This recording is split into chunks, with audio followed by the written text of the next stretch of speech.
Isang araw sa paaralan ng Santa Lucia, may babae na nagngangalang Jenna. Siya ay masipag mag-aral at laging may honor sa school. Hindi ito pumapalya at hindi ito tumitigil mag-aral.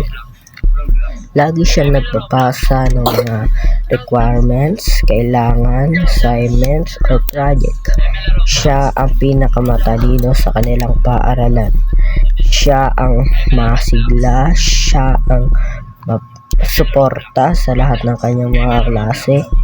At dahil dito, siya ang pinagmamalaking anak ni Lucia. Lagi siyang nagkakaroon ng pagmamahal sa magulang. Lagi siyang tumutulong sa gawaing bahay kahit na ito ay nag-aaral. Kahit na ito ay nahihirapan sa pag-aaral, tumutulong pa rin ito dahil sinabihan nito ng ama niya na huling oras at kinabukasan nito ay nawala na ang kanyang ama. Hindi sinabi ng kanyang ama na mag-aral siyang mabuti at tulungan ang anak niya ng mga gawaing bahay. Tulungan ang magulang niya na magtanim. Tulungan ang magulang niya na magkaroon ng pamumuhay.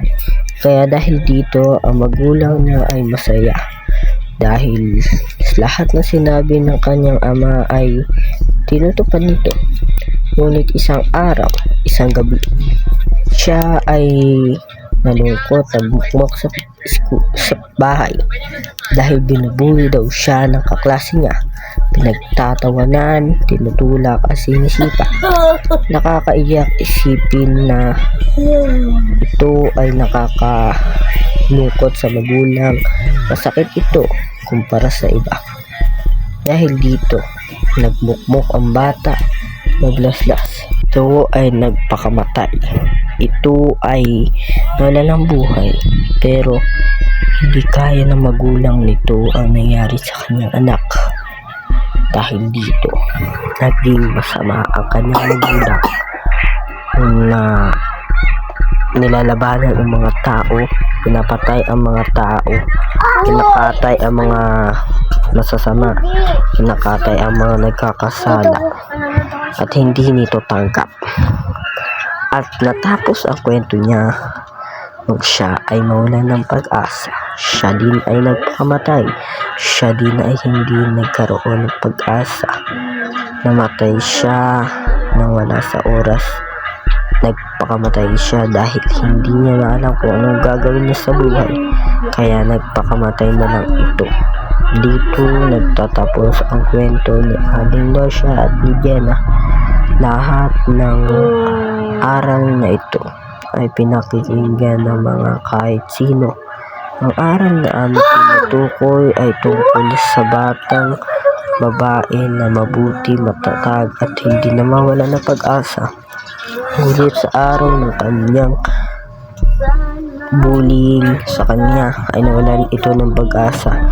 Ngunit ang kinuha sa kanya ay ang buhay niyang napakabuti. At ang pangalawa naman na aral ay huwag tayong mawala ng pag-asa sa araw-araw upang magkaroon pa tayo ng pag-asa sa buhay. Huwag tayong mawawalan ng pag-asa. Mahalin natin ang ating mga magulang. Huwag natin itong pababayaan.